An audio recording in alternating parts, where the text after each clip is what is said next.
लेकिन सबसे पहले शुरुआत कर लेते हैं संसद के शीतकालीन सत्र से जुड़ी, क्योंकि आज इस सत्र का आखिरी दिन है और आज भी हंगामे के आसार साफ तौर पर बने हुए हैं। इसी बीच बीते कल गुरुवार को हुई धक्का मुक्की में, जिसमें भारतीय जनता पार्टी के 2 सांसद चोटिल हो गए थे, जिसके बाद उन्हें अस्पताल में भर्ती कराया गया। और आपको बता दें कि इस घटना के बाद से भारतीय जनता पार्टी लगातार कांग्रेस पर हमलावर है। तो वहीं विपक्ष के नेता राहुल गांधी के खिलाफ एफआईआर भी दर्ज की गई है।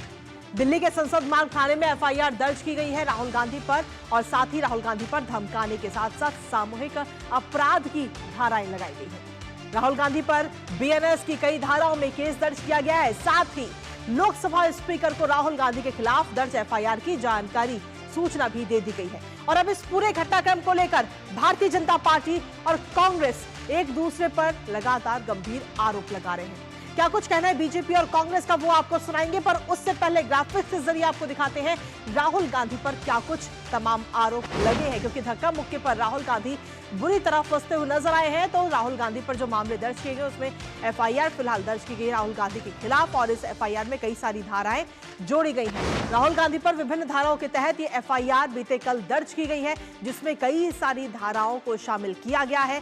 सांसदों के साथ धक्का मुक्की का आरोप राहुल गांधी, जो कि नेता प्रतिपक्ष सदन में, उन पर लगा है। और ऐसे में हम देखें तो धक्का मुक्की की तस्वीरें कई सारी कल सामने आई थी, जिसमें 2 सांसद घायल हुए थे। बीएनएस की धाराओं में संसद मार्ग पुलिस स्टेशन में ये पूरा मामला दर्ज किया गया है। स्वेच्छा से और गंभीर चोट पहुंचाने को लेकर यह पूरा मामला नेता प्रतिपक्ष राहुल गांधी के खिलाफ दर्ज किया गया।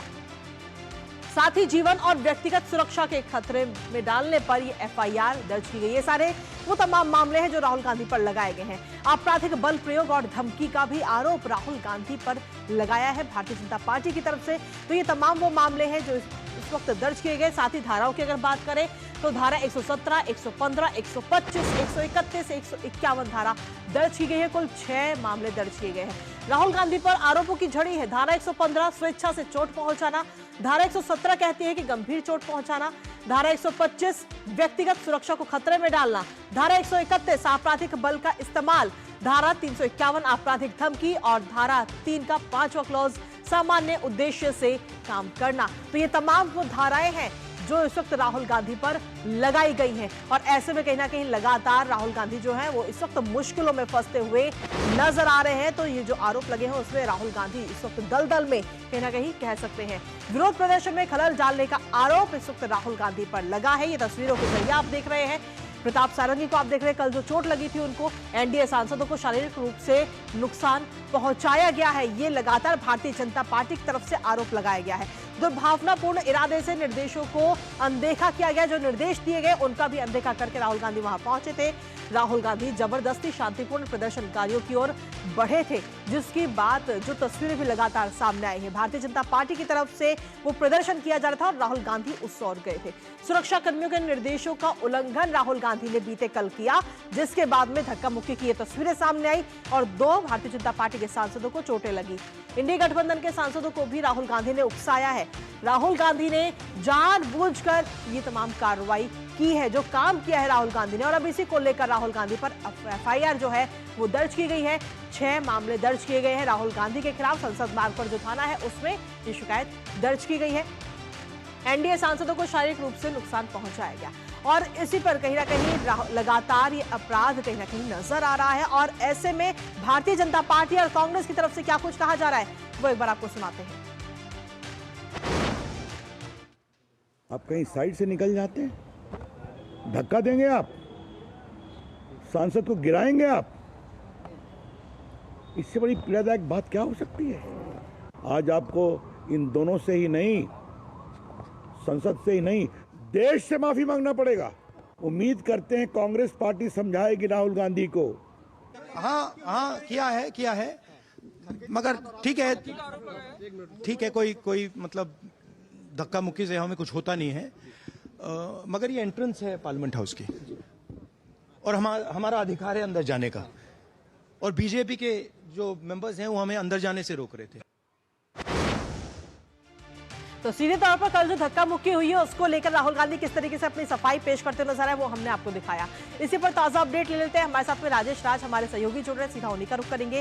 राजेश राज, अगर देखा जाए तो कल की धक्का मुक्की की ये तस्वीरें सामने आई जो वाकई बेहद शर्मनाक भी। लोकतंत्र के मंदिर में किस तरीके से खून बहा, ये तस्वीरें इस वक्त पूरे देश ने देखी। लेकिन अब इस पूरे मामले में क्या कुछ अपडेट्स हैं आपके पास में?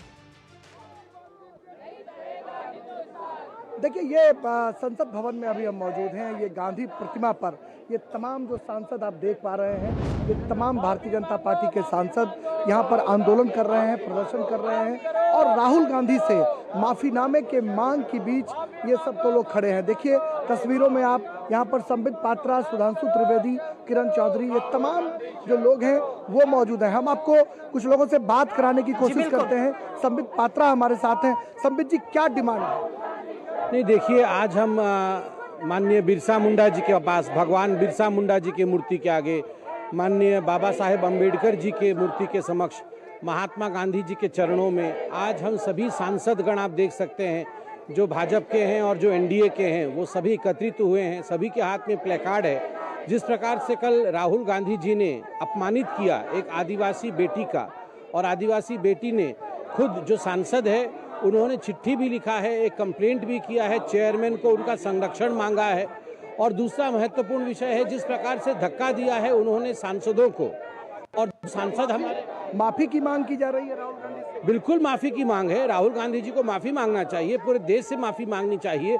अगर भरे कैमरे के सामने अगर संसद में इस प्रकार का व्यवहार करते हुए, तो आप सोचिए साधारण लोगों के साथ कैसा व्यवहार करते होंगे। सुधांशु त्रिवेदी भी है हमारे साथ। सुधांशु जी, क्या लगता है कि राहुल गांधी ने डेमोक्रेसी में एक ऐसा संदेश दिया है जिसको लोग बहुत दिनों तक याद रखेंगे? नहीं, मुझे लगता है कि उन्होंने डेमोक्रेसी में संदेश नहीं दिया, अपनी असलियत उजागर कर दी है। बताइए, एक सांसद जो कि नागालैंड से हैं, आदिवासी हैं, उनके साथ इस प्रकार का बर्ताव, और ये पहली बार नहीं हो रहा है। आप याद करिए, इनके पार्टी के गठबंधन का एक दल तो ऐसे हैं जो अपने मुख्यमंत्री आवास में एक महिला सांसद की पिटाई कर चुके हैं। याद करिए, समाजवादी पार्टी के आजम खां, लोकसभा अध्यक्ष की कुर्सी पर बैठी हुई रमा देवी जी महिला थी, सभापति की कुर्सी में बैठी हुई महिला, अपमानजनक टिप्पणी की और उसके बाद माफी नहीं मांगी थी। तो मुझे लगता नहीं है कि जिस प्रकार की निर्लज्जता वो लोग दिखा रहे हैं, उनके मन में जरा भी इसको लेकर किसी भी प्रकार का, तो बिल्कुल कहीं ना कहीं माफी मांगने की बात भारतीय जनता पार्टी की तरफ से राजेश कही जा रही है और इसको लेकर प्रदर्शन भी लगातार हम अपने दर्शकों को भी दिखा रहे हैं। जी, फिलहाल शुक्रिया राजेश, तमाम अपडेट्स हमारे साथ साझा करने के लिए।